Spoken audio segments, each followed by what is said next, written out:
Hello friends, स्वागत है आपको हमारे चैनल सीटेड गुरुकुल ऑफिशियल में। आज हम आप लोगों के लिए मैथ के 15 पेडागोजी क्वेश्चन लेके आए हैं, जो कि आप लोगों के लिए बहुत ही इंपॉर्टेंट है। बहुत सारे बच्चों ने कहा कि सर मैथ्स के पेडागोजी के बारे में भी थोड़ा सा आप क्वेश्चन बनाते जाइए, क्योंकि मैं सीटेड का ज़्यादातर सीडीपी और ईवीएस और संस्कृत का ही क्वेश्चन बनाते थे। तो आप लास्ट तक मेरे साथ बने रहें, क्योंकि इस वीडियो में 15 जो क्वेश्चन है उसको हम विस्तृत जानकारी यानी पूरा निचोड़ के साथ बताएंगे, ताकि आपको एक भी क्वेश्चन में कहीं कोई प्रॉब्लम ना रहे। पहला क्वेश्चन है कि प्राथमिक कक्षाओं में बच्चे गणित में क्या सीखते हैं। देखिए, यहाँ पे प्राथमिक कक्षा की बात हो रहा है। प्राथमिक कक्षा में बच्चे जो है गणित में क्या सीखते हैं, इसके आंकलन का ध्यान किस पर नहीं देना चाहिए। प्राथमिक कक्षा में बच्चे गणित में क्या सीखते हैं, इसके आंकलन का ध्यान किस पर नहीं होना चाहिए।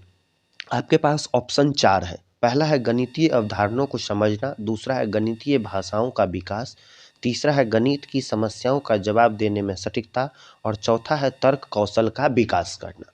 देखिए, जब आप गणित पढ़ा रहे हो तो छात्रों को प्राथमिक कक्षा में पढ़ाई जाने वाली जो भी होती है गणित, उसमें हमें उन्हें आगामी कक्षाओं के लिए पढ़ाने वाली गणित एक आधार होती है, ठीक है। अतः प्राथमिक कक्षाओं में क्या करना है कि प्राथमिक कक्षाओं में बच्चों ने गणित में क्या सीखा है, इसका आंकलन उसकी गणितीय अवधारणाओं के प्रति समझ, इसके समझ के साथ होना चाहिए।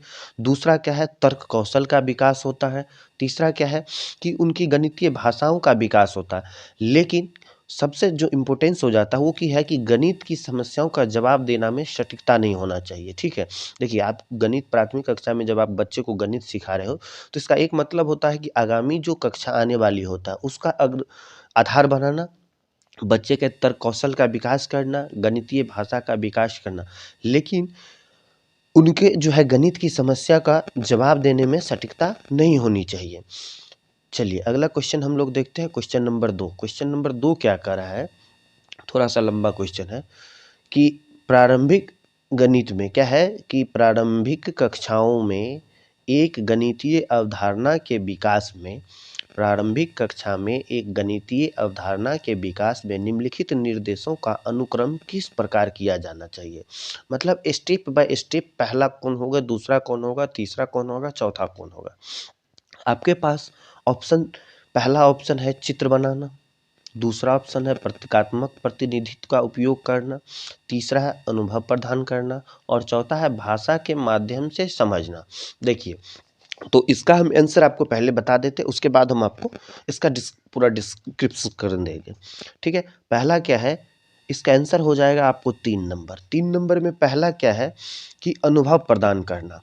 तीसरा क्या है, सबसे पहले प्रारंभिक कक्षा में एक गणितीय अवधारणा के विकास में निम्नलिखित निर्देशों का अनुक्रम किस प्रकार किया जाना चाहिए। तो सबसे पहले अनुभव प्रदान करना चाहिए, ठीक है। उसके बाद क्या है, भाषा के माध्यम से उनको समझाना चाहिए।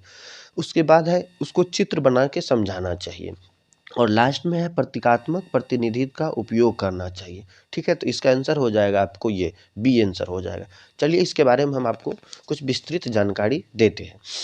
कहता है कि कक्षा में किसी गणितीय अवधारणा को समझाते समय एक शिक्षक को सर्वप्रथम गणित की अवधारणा को सीखने के अपने अनुभव, देखिए अनुभव प्रदान करना, क्या है, अनुभव को छात्रों से साझा करना चाहिए। तत्पश्चात शिक्षक को जो है भाषा के माध्यम से उस अवधारणा को छात्रों को समझाने का प्रयत्न करना चाहिए। पहले क्या करना चाहिए कि गणितीय अवधारणा के अनुभव, छात्रों के अनुभव को से साझा करना चाहिए। उसके बाद भाषा के माध्यम से समझाने का प्रयत्न करना चाहिए। यदि उपर्युक्त प्रयास असफल हो जाता है, जब प्रयास जो है असफल हो जाए, तो उस अवधारणा में आप उसे चित्र बना के समझाने का कोशिश करेंगे, ठीक है। फिर उसके बाद जब चित्र से, वही चित्र का मतलब हो गया प्रतीकात्मक प्रतिनिधि का उपयोग करना। आप लोग समझ गए होंगे, क्योंकि चित्रात्मक रूप से प्रदर्शित किसी भी विषय वस्तु को समझने तथा उसे याद करना अपेक्षाकृत आसान होता है। जैसे कि मान लीजिए कि एक तोता है, तो आप तोता को दिखा के, ठीक है, और उसके बारे में बताइए कि ये तोता है, तो बच्चे सबसे पहले अपना अनुभव प्रदान करेंगे कि ये क्या है। उसके बाद उसको तोता के बारे में आप उसको बताइए। अगर नहीं समझ में आता है तो फिर आप तोता का चित्र बनाइए, प्रतीकात्मक प्रतिनिधित्व का उपयोग करिएगा, तो बच्चा तुरंत समझ जाएगा कि ये तोता है। अगली बार जब भी आप तोता का फिगर बनाइएगा तो बच्चा समझ में आ जाता है कि इसमें इसको ये जो है तोता का पिक्चर है। आइए क्वेश्चन नंबर 3 देखते हैं। क्वेश्चन नंबर 3 क्या कह रहा है कि एक बच्चे ने नीचे दिखाए अनुसार दो संख्याएं घटाई, यानी आप उनको उसको 83 में से 27 घटा के ऐसे किया 64। ठीक है, निम्नलिखित में से कौन सा कथन बच्चे के घटाव सीखने का बोध कराता है। यानी एक बच्चे ने नीचे दिखाए अनुसार दो संख्याएं घटाई, यानी 83 में से 27 जो घटाया, तो निम्नलिखित में से कौन सा कथन बच्चे के घटाव सीखने का बोध कराता है। ठीक है, आपके पास ऑप्शन है, बच्चे को घटाव की प्रक्रिया में स्थानीय मान के बारे में गलत धारणाएं हैं। ठीक है, उसके बाद बच्चा नहीं जानता कि कैसे घटाना है, क्योंकि यहाँ पे उन्होंने गलत कर दिया है। उन्होंने 7 में से 3 घटा के 4 कर दिया है और 8 में से 2 घटा के उसको 6 कर दिया है। तो कह रहा है कि बच्चे ने घटाव सीखने का कौन सा बोध कराता है। तो पहला ऑप्शन है आपके पास कि बच्चे को घटाव की प्रक्रिया में स्थानीय मान के बारे में गलत धारणाएं हैं। दूसरा है कि बच्चा नहीं जानता कि कैसे घटाना है। तीसरा है कि बच्चा 2 अंकों वाली संख्याओं के घटाव की प्रक्रिया जानता है। और चौथा है, यह एक गलती है और इसे बार बार अभ्यास करके सुधार किया जा सकता है। देखिए, अब हम इसके बारे में आपको बताते हैं। कहता है बच्चों के द्वारा घटाई गई संक्रिया यह दर्शाती है, क्या है कि बच्चों द्वारा घटाई गई संक्रिया यह दर्शाती है कि उसे उक्त घटाव प्रक्रिया में एक अंक उधार लेने की प्रक्रिया का उपयुक्त तरीके से ज्ञान नहीं है। अतः स्पष्ट है कि घटाव प्रक्रिया में स्थानीय मान के संदर्भ में वो गलत धारणाएं उनको हो गई है। तो यानी कि यहाँ से उसको एक हासिल लेके इसको 13 बना के इसको 7 माइनस करता तो फिर जाके यहाँ पे 6 होता, ये इसके बाद जो 7 बचता, 7 में से 2 जाता तो 5 होता। तो बच्चों को जो है स्थानीय मान के बारे में जानकारी नहीं है, इसलिए उन्होंने गलत अवधारणाएं के कारण उनका जो है गलत हो गया है। चलिए क्वेश्चन नंबर हम लोग 4 देखते हैं। क्वेश्चन नंबर 4 में देखिए, इस टाइप से गणित में ज़्यादातर क्वेश्चन रहते हैं, तो आप लोग जो है जल्दीबाजी नहीं करेंगे और क्वेश्चन को ध्यानपूर्वक समझने का कोशिश करेंगे। कह रहा है कि अधिगम और आंकलन, क्या है क्वेश्चन, अधिगम और आंकलन के चक्र में निम्नलिखित चरणों को क्रम में व्यवस्थित कीजिए। अधिगम और आंकलन के चक्र में निम्नलिखित चरणों को क्रम में व्यवस्थित कीजिए। देखिए, आपके पास 4 चरण दिया हुआ है। अधिगम और आंकलन के क्रम में निम्नलिखित चरणों को क्रम में व्यवस्थित करना। पहला ऑप्शन है शिक्षण, जिसका फुल है कि अधिगम के साथ एकीकृत अध्ययन। दूसरा है शिक्षण, अधिगम और आंकलन की योजना बनाना और उसका संगठन करना। तीसरा है प्रगति रिपोर्ट का विकास करना और चौथा है बच्चों के अधिगम और प्रगति की पुष्टि की रिपोर्टिंग और उसका संचार करना। तो क्वेश्चन था हमारा, अधिगम और आंकलन के चक्र में निम्नलिखित चरणों को क्रम में व्यवस्थित कीजिए। तो जो इसका आंसर हो जाएगा, इसका आंसर हो जाएगा ए हो जाएगा। और ए में क्या है कि पहला जो आंसर होगा वो होगा शिक्षण, जिसमें अधिगम और आंकलन की योजना बनाना और उसका पहला संगठन करना। उसके बाद है शिक्षण अधिगम के साथ एकत्रित करना। ठीक है, उसके बाद 3 नंबर में होगा प्रगति रिपोर्ट का विकास करना और फिर सबसे लास्ट में जाके होगा बच्चों के अधिगम और प्रगति की प्रतिपुष्टि की रिपोर्टिंग और उसका संचार करना। देखिए, आपके पास यहाँ पे वैसे भी है 3 और 4 एक साथ होना चाहिए था। 3 और 4 एक साथ होना चाहिए, क्योंकि जब तक प्रगति रिपोर्ट का विकास होगा उसी के बाद ना हम अधिगम और प्रगति की जो प्रतिपुष्टि और रिपोर्टिंग और उसका संचार करेंगे। तो 3 और 4 तो एक साथ होना चाहिए। ऐसे भी आप लोग देख सकते हैं कि जब तक प्रगति रिपोर्ट का विकास नहीं होगा तो प्रगति रिपोर्ट की प्रतिपुष्टि हम कैसे करेंगे। तो 3 और 4 सिर्फ इसमें है, तो ऐसे भी आप लोग जो है ऑप्शन लगा सकते हैं। चलिए इसके बारे में हम बताते हैं कि शिक्षण अधिगम एवं आंकलन के लिए उपयुक्त योजनाओं का चयन करना एवं उन्हें संगठित करना। ठीक है, अधिगम और आंकलन को योजना करना और उसको संगठित करना। शिक्षण अधिगम के साथ एकत्रित अध्ययन, ये भी उसके साथ, उसके बाद एकत्रित अध्ययन करेंगे, फिर प्रगति रिपोर्ट बनाएंगे, फिर बच्चों के साथ अधिगम और प्रगति की प्रतिपुष्टि करेंगे। आइए क्वेश्चन नंबर 5। क्वेश्चन नंबर 5 क्या कह रहा है कि रोमन अंकों का उपयोग आमतौर पर हिंदू अरबी अंकों जैसी संख्याओं के लेखन में क्यों नहीं किया जाता है। अगर आपसे पूछ दे कि रोमन अंकों का उपयोग आमतौर पर हिंदू अरबी अंकों जैसी संख्याओं के लेखन में क्यों नहीं किया जाता है? आपके पास ऑप्शन 4 है। पहला ऑप्शन है रोमन अंक स्थानीय मान का नियोजन नहीं करते, इसलिए इन अंकों को उपयोग करके गलत करना मुश्किल है। दूसरा है रोमन अंक को याद करना मुश्किल है। तीसरा है रोमन अंकों का उपयोग करके संख्याओं को बनाना एक जटिल कार्य है।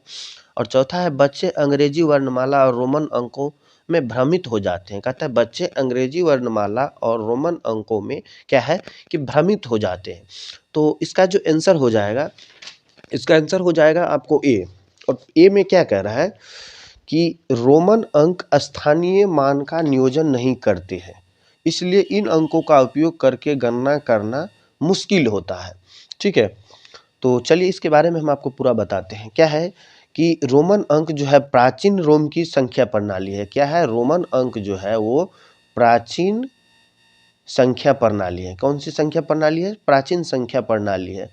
और ये लैटिन भाषा के अक्षरों को जोड़कर संख्याएं लिखी जाती है। लैटिन भाषा जो है, लैटिन भाषा के संख्या को जोड़कर लिखी जाती है।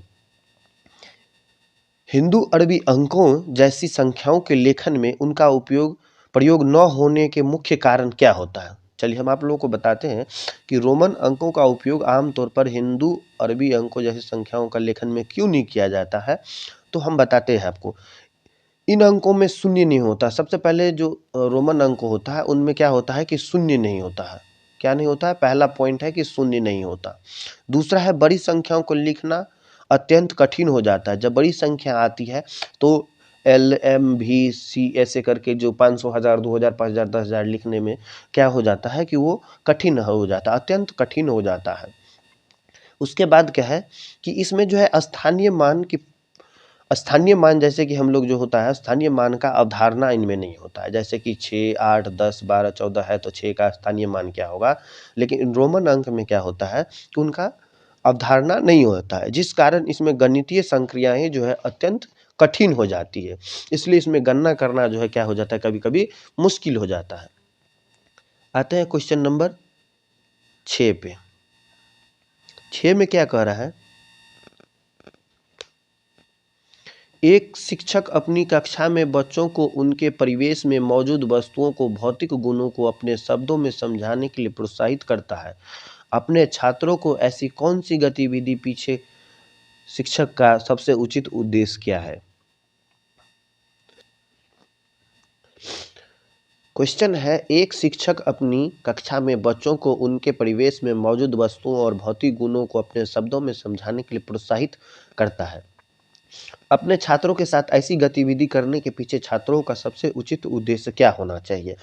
तो सबसे उचित उद्देश्य तब हम पढ़ेंगे जब हम ऑप्शन को पहले पढ़ेंगे। ऑप्शन ए में क्या है कि यह एक बहुत ही रोचक गतिविधि है जिसे आकार की अवधारणा को पुनः देखने के लिए खाली समय में किया जाता है। देखिए खाली समय में ऐसा थोड़ी है कि आप टाइम पास कर रहे हैं तो उस समय आपको कोई काम करना है। चलिए तो ये तो पहले ही कट गया। उसके बाद है बच्चे अपनी भाषा में वस्तुओं को समझने का आनंद लेते हैं, जैसे कि डम्ब्स राइडर्स खेलने का आनंद लेते हैं। देखिए बच्चे क्या अपनी भाषा में वस्तुओं को समझने का आनंद लेते हैं। चलिए आनंद को छोड़ दीजिए।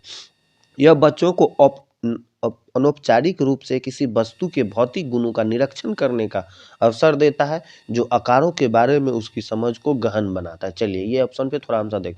लास्ट ऑप्शन क्या है, यह एक उपयोगी गतिविधि है जो एक बच्चे को आकारों का परिचय करती है। देखिए ये उपयोगी गतिविधि है जो बच्चे को आकारों का परिचय तो कराती है, लेकिन क्या है कि गहन बनाता है, उनके समझ को गहन बनाता है। तो इसका आंसर हो जाएगा आपको सी।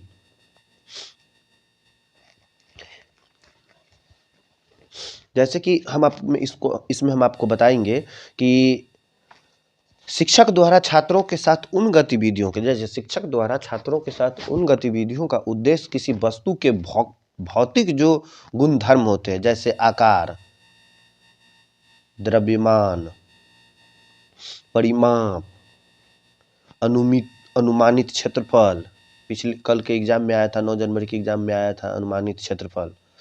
तो इस सब के बारे में बच्चों को जो है निरीक्षण विषय में इत्यादि विषय में निरीक्षण करने का अवसर प्रदान कर गणित की आकार संबंधी सभी समस्याओं को सरलता से समझने तथा उसकी कल्पना पर समस्या को सरलता से हल करने में सक्षम बनाता है। अतः विकल्प सी जो है एकदम सही है। आइए हम लोग क्वेश्चन नंबर 7 को देखते हैं। क्वेश्चन नंबर 7 क्या कह रहा है कि अशिक्षित दुकानदार, मान लीजिए एक अशिक्षित दुकानदार है, पढ़े लिखे नहीं है, एक अशिक्षित दुकानदार द्वारा उपयोग किए जाने वाले गणित, मान लीजिए आप किसी दुकान पे जाते हैं और अशिक्षित दुकानदार है, तो उनके द्वारा उपयोग में लाए गए गणित जो है आपके पास आगे दिया हुआ है dash dash dash dash dash. Option है गणित कक्षा में उपयोगी नहीं है। ऑप्शन बी सभी गणितीय समस्याओं को हल करने में बहुत उपयोगी है। ऑप्शन सी स्पष्टता और बहुत कम स्तर की शुद्धता है। और ऑप्शन डी की संबंध गणित की संबंध समस्याओं को हल करने में वैकल्पिक रणनीति के रूप में कक्षाओं में शिक्षकों द्वारा चर्चा की जानी चाहिए। तो इसका आंसर हो जाएगा डी आंसर। क्या हो जाएगा? डी आंसर हो जाएगा। अब हम लोग इसको पूरा पढ़ेंगे। अप्रशिक्षित दुकानदार द्वारा उपयोग किए जाने वाले गणित की संबंधित समस्याओं को हल करने में वैकल्पिक रणनीति के रूप में कक्षाओं में शिक्षकों द्वारा चर्चा की जानी चाहिए। देखिए, अप्रशिक्षित दुकानदार द्वारा उपयोग की जाने वाली गणित का जो प्रयोग शिक्षक को किसी समस्या के हल हेतु वैकल्पिक विधि के रूप में, क्या कहता है, वैकल्पिक विधि के रूप में छात्रों के समक्ष प्रस्तुत करना चाहिए। उदाहरण के लिए अगर मान लीजिए गुणा की प्रक्रिया को बार बार योग प्रक्रिया द्वारा हल किया जाए, मान लीजिए 4 गुना 3 है, 4 गुना 3 है और यहाँ पे आंसर होगा 12, लेकिन वो गुना की प्रक्रिया को क्या करता है दुकानदार, 4 4 4 4 4 4 करके जोड़ के ऐसे 12 करता है। प्रक्रिया को बार बार प्रक्रिया द्वारा हल करते हैं, तो ऐसे उन छात्रों को गुणन प्रक्रिया को समझने में सरलता होगी जिनके लिए यह जटिल समस्या है। अब देखिए, मान लीजिए कि आपको कोई सामान 5 रुपये सामान खरीदे, ठीक है, और आपने 6 सामान खरीदा है, तो आप सीधे 5 गुने 6, 6 पंचे 30 अगर आपको करने नहीं आता है, ठीक है, गणितीय आपका विकार है, तो आप क्या करेंगे, 5 को 6 बार लिख के क्या करेंगे, 5 को 6 बार लिख के जोड़ देंगे। तो 5 को जब 6 बार लिख के जोड़ देंगे तो वैसे भी 30 हो जाएगा। तो ये आसानी हो जाती है उन बच्चों के लिए जिन्हें गणितीय विकार में कभी कभी गुणा करने में दिक्कत होती है। अब है क्वेश्चन नंबर 8। क्वेश्चन नंबर 8 क्या कह रहा है कि शिक्षक को गणित कक्षा में एक विषय समूह कैसे संभालना चाहिए। एक शिक्षक को गणित कक्षा में बच्चों के एक विषय समूह को कैसे संभालना चाहिए। ऑप्शन है एक ही क्षमता वाले बच्चों को एक साथ समूहित रखकर और उनकी क्षमता के अनुसार प्रश्न देकर, ये तो कतई नहीं होगा। एक ही कक्षा में सभी बच्चों को एक साथ समूहित करके, यह भी कभी नहीं होगा। अलग अलग क्षमता वाले बच्चों को एक साथ समूहित करके ताकि वे एक दूसरे से सीख सके। देखिए, ये ऑप्शन सही है, लेकिन हम चौथा ऑप्शन पर भी पढ़ेंगे। कम क्षमता वाले बच्चों के अनुसार कक्षा में प्रश्न हल करके तथा उच्च क्षमता वाले बच्चों को जटिल प्रश्न गृह कार्य देकर, ये तो ऐसे ही नहीं होगा। तो इसका जो आंसर हो जाएगा, क्वेश्चन है कि एक शिक्षक को गणित कक्षा में एक विषय समूह को कैसे संभालना चाहिए, तो अलग अलग क्षमता वाले बच्चे को एक साथ समूहित कर रख ताकि वे एक दूसरे से सीख सकें। चलिए क्वेश्चन नंबर 9 देखते हैं। क्वेश्चन नंबर 9 क्या कह रहा है कि गणित में सीखने के प्रतिफल इसलिए विकसित किए गए हैं, गणित में सीखने के प्रतिफल इसलिए विकसित किए गए हैं ताकि गणना के लिए बच्चों को लघु विधियां बताई जाए, विभिन्न शैक्षणिक सर्वेक्षणों में बच्चों की उपलब्धि बढ़ाई जाए, बच्चों द्वारा हासिल की जाने वाली कक्षावार दक्षता और कौशल को परिभाषित किया जाए, और ऑप्शन डी बच्चों की अंतिम परीक्षाओं के लिए बच्चों को तैयार किया जाए। क्वेश्चन बहुत ही इंपॉर्टेंट क्वेश्चन है। गणित में सीखने के प्रतिफल इसलिए विकसित किए गए हैं ताकि गणना के लिए बच्चों को लघु विधियां बताई जाए, विभिन्न शैक्षणिक सर्वेक्षणों में बच्चों की उपलब्धि बढ़ाई की जाए, अभी बच्चों को सर्वेक्षण में जरूरी नहीं है, बच्चों द्वारा हासिल की जाने वाली कक्षावार दक्षता और कौशल को प्रभाषित किया जाए। देखिए, ये ऑप्शन अभी सही लग रहा है। आगे हम लिखते हैं वर्ष की अंतिम परीक्षाओं के लिए बच्चों को तैयार किया जाना चाहिए। गलत है, आपको हमेशा बच्चों को प्रिपेयर रहना चाहिए। ये नहीं कि वर्ष के अंतिम परीक्षाओं के लिए हम बच्चों को तैयार करेंगे और उससे पहले बच्चे कुछ नहीं जानते हो। तो बच्चों द्वारा हासिल की जाने वाली जो भी कक्षावार दक्षता है और उसको कौशल को हमेशा परिभाषित किया जाना चाहिए, क्योंकि गणित में सीखने का प्रतिफल यानी अर्थात परिणाम विकसित करने का जो प्रमुख उद्देश्य जो होता है, कक्षा में छात्रों द्वारा ग्रहण किए गए गणित संबंधी अधिगम की जांच करना होता है। अर्थात इस भाषा में हम कह सकते हैं कि यह छात्रों द्वारा हासिल की गई गणितीय अधिगम संबंधी कक्षावार दक्षता तथा कौशल में प्रभावित किया जाए। आइए क्वेश्चन नंबर 9 देखते हैं। सॉरी, क्वेश्चन नंबर 10, 9 तो हो ही गया। निम्नलिखित में से कक्षा में हो रहा कौन सा कार्य एक गतिविधि है? कह रहा है कि निम्नलिखित में से कक्षा में हो रहा है कौन सा कार्य एक गतिविधि है? शिक्षक समझाते हैं कि प्रश्न कैसे हल करें, बच्चों द्वारा कविता के रूप में गिनती का वाचन, बच्चों द्वारा श्यामपट्ट से नकल करना और बच्चों का अन्वेषण करना। देखिए, बहुत ही इंपॉर्टेंट क्वेश्चन है। आप लोग ऐसे छोटे छोटे क्वेश्चन को छोड़ देते हैं जो कि बहुत इंपॉर्टेंट होता है, यही आपको लास्ट में जो है गलत हो जाता। तो निम्नलिखित में से कक्षा में हो रहे कौन सा कार्य एक गतिविधि है? गतिविधि मतलब क्रियाशीलता है, क्रिएटिविटी चल रहा है। शिक्षक समझाते हैं कि प्रश्न कैसे हल करें। शिक्षक समझा रहे हैं, न कि कक्षा में हो रहा है कोई गतिविधि है। बच्चों द्वारा कविता के रूप में गिनती का वाचन कर रहा है, बच्चों द्वारा श्यामपट्ट से नकल कर रहा है, ये कोई गतिविधि नहीं है। लेकिन बच्चों का अन्वेषण में लगाना एक गतिविधि कार्य है। जैसा कि हम आपको बता दें, कक्षा में छात्रों को दी जाने वाली गतिविधियां उन्हें किसी समस्या के हल हेतु प्रायोगिक कार्य देना। अन्वेषण का अर्थ होता है खोजना। अन्वेषण का अर्थ क्या होता है? खोजना। अन्वेषण का अर्थ होता है खोजना या ढूंढना। क्या है? खोजना या ढूंढना होता है। अतः छात्रों को अन्वेषण में लगाना पर समस्याओं का हल करने हेतु स्वयं सोचेंगे। वे जो बच्चे जब क्या होंगे कि जब आप उसको किसी अन्वेषण में या किसी खोज में आप दे देंगे या कोई ऐसा सवाल देंगे जिससे बच्चे खुद उसका आंसर खोजेंगे, तो इससे क्या होता है कि बच्चे उससे सोचते हैं, जिसकी तार्किक क्षमता का विकास होता है। जिससे क्या होता है कि तार्किक क्षमता का जो है विकास होता है। चलिए क्वेश्चन नंबर 11 पे देखते हैं। क्वेश्चन नंबर 11 कर रहा है, बच्चों के बीच गिनती के कौशल को विकसित करने के लिए निम्नलिखित में से कौन सा पूर्व संध्या अवधारणा के रूप में सीखने के लिए आवश्यक नहीं है? बच्चों के बीच क्या है? बच्चों के बीच कौशल को विकसित करने के लिए कौन सा पूर्व संख्या अवधारणा के रूप में सीखने का एक कार्य नहीं है? आपके पास ऑप्शन है, एक संगता, दूसरा है क्रमबद्धता, तीसरा है संख्या नाम यानी यादृच्छ रूप से पढ़ना और चौथा है समूह बनाना। देखिए कि बच्चों के गिनती कौशल को विकसित करने के लिए पूर्व संख्या अवधारणा के रूप में सीखने का है, एक संगता नहीं होगा, क्रमबद्धता नहीं होगा, संख्या नाम यानी यादृच्छिक रूप से पढ़ना।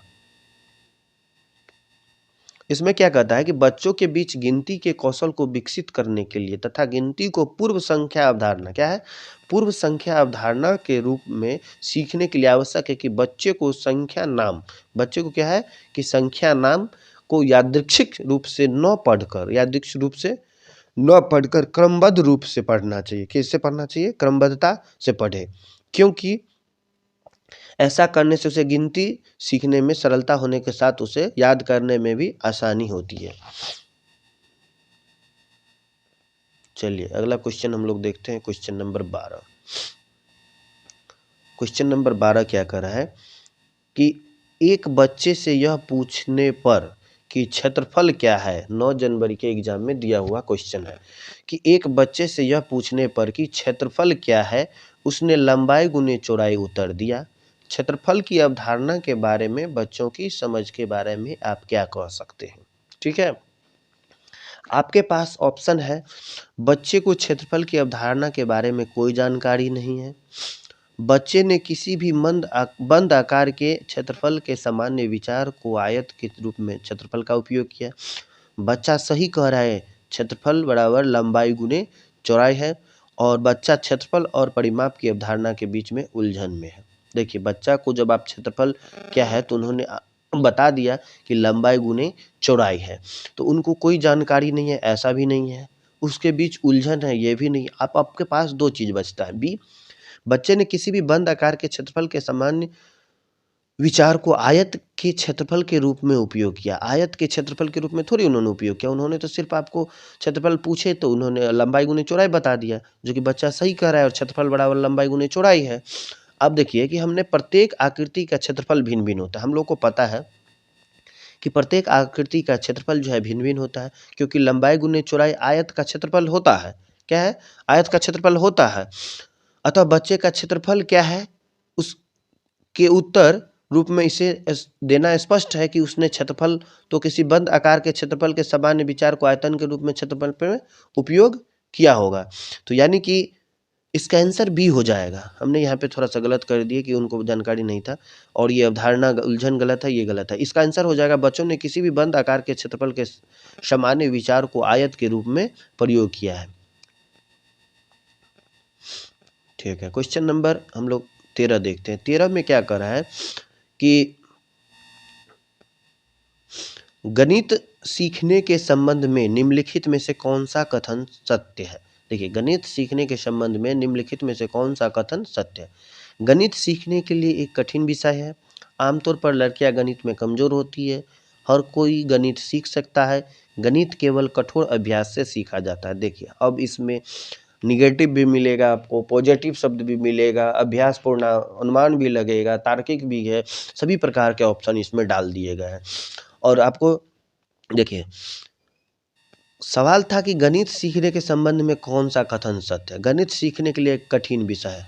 किसने कहा कि कठिन विषय है? भाई तुम गलत है। आमतौर पर लड़कियां गणित में, देखिए यहाँ पे हो गया लिंगानुपात, जेंडर रूढ़िवादिता। गणित ऐसा थोड़ी है कि लड़कियां नहीं सीखती है।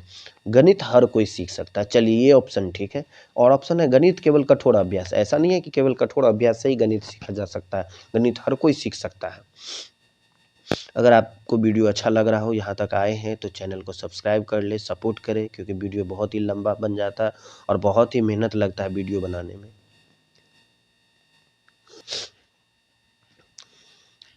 क्वेश्चन नंबर 14 है, पाइथागोरस परिमेय को सिखाने के लिए एक शिक्षक ने एक शीट विस्तृत की जिस पर समकोण वाले 4 त्रिभुजों को खींचा गया था और बच्चे को त्रिभुज की भुजाओं के बीच संबंध खोजने के लिए कहा जाता है। उपर्युक्त परिस्थिति में शिक्षक ने किस चीज़ का प्रयोग किया है? चलिए सवाल को हम पहले सोचेंगे।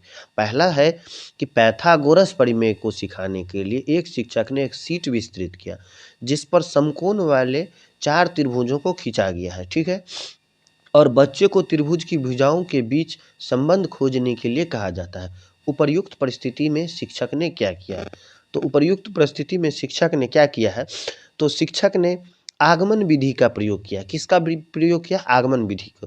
क्योंकि प्रश्न में दी परिस्थिति में शिक्षक द्वारा अधिगम की आगमन विधि का प्रयोग किया, क्योंकि यहाँ अधिगम जो है ज्ञात से किसकी ओर जाता है? अज्ञात से ओर, ज्ञात से अज्ञात की ओर जाता है। अधिगम विधि में ज्ञात से अज्ञात की ओर जाता है। इसलिए ज्ञात 4 समकोण त्रिभुज युक्त शीट उसको पहले मिल गया। 4 त्रिभुज युक्त शीट जो है उसको पहले मिल चुका है, ठीक है। उसको अज्ञात है क्या? तो त्रिभुज के भुजाओं के बीच संबंध निकालना, ठीक है। तो ये हो गया ज्ञात से अज्ञात की ओर। आगमन विधि को क्या बोलेंगे? ज्ञात से अज्ञात की ओर। अब आते हैं क्वेश्चन नंबर 15। क्वेश्चन नंबर 15 क्या है कि निम्नलिखित में से कौन सा कथन संकल्पना मानचित्र के बारे में सत्य नहीं है? निम्नलिखित में से कौन सा कथन संकल्पना मानचित्र के बारे में सत्य नहीं है? पहला ऑप्शन है संकल्पना मानचित्र अंतः संबंधित अवधारणाओं और जोड़ने वाली लिंक प्रक्रियाओं